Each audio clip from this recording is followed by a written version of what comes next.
Hello everyone. आज मैं आप सभी को बताने वाला हूं कि हमारा कोई भी चॉइस आखिरकार किन फैक्टर्स पे डिपेंड करता है।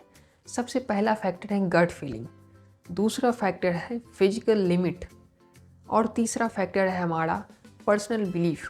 अब मैं इन तीनों फैक्टर को एक एक करके एक्सप्लेन करता हूँ। गट फीलिंग का मतलब ये हुआ कि आखिरकार हम कोई चॉइस ले रहे हैं, चूज़ कर रहे हैं किसी चीज़ को और उसे हमने बस चूज़ कर लिया, कोई रीज़न वूज़न कुछ नहीं, जस्ट चूज़ कर लिया हमने और उससे चूज़ किया और सही मायने में वो सही भी, वो एकदम सही चॉइस था। इसे गट फीलिंग कहते हैं। इसका आपको जो है ना अंदर से फील आता है कि नहीं ये सही है। दूसरा है अपना फिजिकल लिमिट। फिजिकल लिमिट का मतलब ये हुआ कि हाँ आप कुछ चूज़ कर रहे हैं लेकिन इसमें आपको दूसरे चीज़ों को ध्यान रखना पड़ रहा है कि नहीं। जैसे कि अगर आप ड्राइविंग करना चाहते हैं तो आपको एक ड्राइविंग लाइसेंस का नीड पड़ेगा। तो आप कार चलाना चाहते हैं लेकिन आपको ड्राइविंग लाइसेंस बनाना पड़ेगा, ये आपको चूज़ करना पड़ेगा। ये फिजिकल लिमिट है। बिना ड्राइविंग लाइसेंस के आप गाड़ी नहीं चला सकते।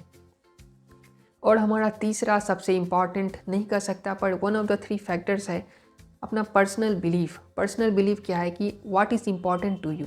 आखिरकार आपके लिए इम्पॉर्टेंट क्या है, आपको चूज़ कर रहे हैं और आपके लिए इम्पॉर्टेंट क्या है। आपका जो पर्सनल बिलीफ है, आप बचपन से इतने बड़े हुए हैं, आखिरकार आपका बिलीफ किस तरह से सेप हुआ है, उस बिलीफ पे आप किसी चीज़ को चूज़ करते हैं। तो ये अपना थर्ड फैक्टर है और बहुत ही इंपॉर्टेंट फैक्टर है। तो मेनली हम इन तीन फैक्टर का कॉम्बिनेशन या किन्हीं तीन फैक्टर में से किन्हीं एक फैक्टर को यूज़ करते हैं और हम अपना चॉइस को चूज़ करते हैं। आप जनरली आप देख सकते हैं, आपको कुछ भी चूज़ करना हो ना तो आप इन तीन चीज़ पे ज़रूर गौर करिएगा। इन्हीं तीन चीज़ में कुछ ना कुछ आप यूज़ करेंगे और आप इन तीनों को यूज़ करते हुए अपना चॉइस को चूज़ करेंगे। सही मायने में मैं आपको अगर कहूँ तो ऐसा ज़रूरी नहीं है कि आखिरकार इन्हीं तीन फैक्टरों पे हम सारा चीज़ को चूज़ कर सकते हैं। इन तीनों फैक्टर के अलावा भी बहुत सारे फैक्टर हैं लेकिन ये तीन फैक्टर जो है ये जनरल फैक्टर है। ये आप देख सकते हैं हर फैक्टर पे लागू होता है।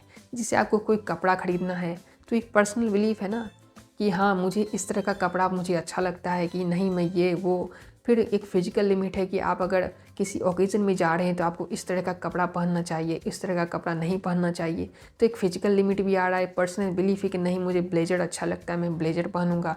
उसके बाद एक अपना गट फीलिंग है, एकदम गए अचानक सबसे पहले ड्रेस दिखा मुझे ये मफलर वाला शॉल, अब मैंने यही ले लिया बस। अब भाई साहब वो इतना अच्छा कपड़ा निकल गया कि सब कोई अपना तारीफ़ करे जा रहा है, वाह क्या कपड़ा है।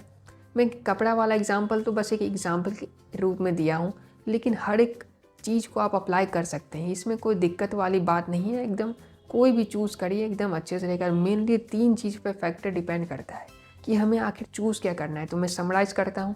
सबसे पहला क्या है गट फीलिंग, दूसरा क्या है फिजिकल लिमिट और तीसरा इम्पॉर्टेंट पर्सनल बिलीफ। तो अगर इस कंसेप्ट में आपको कोई भी डाउट हो तो आप मुझसे कमेंट ज़रूर पूछें। मैं आपका सारा डाउट को क्लियर करूँगा कमेंट बॉक्स में और हो ज़रूरत हो सके तो मैं आपको नया वीडियो भी बना के दूँगा। तब तक के लिए थैंक यू।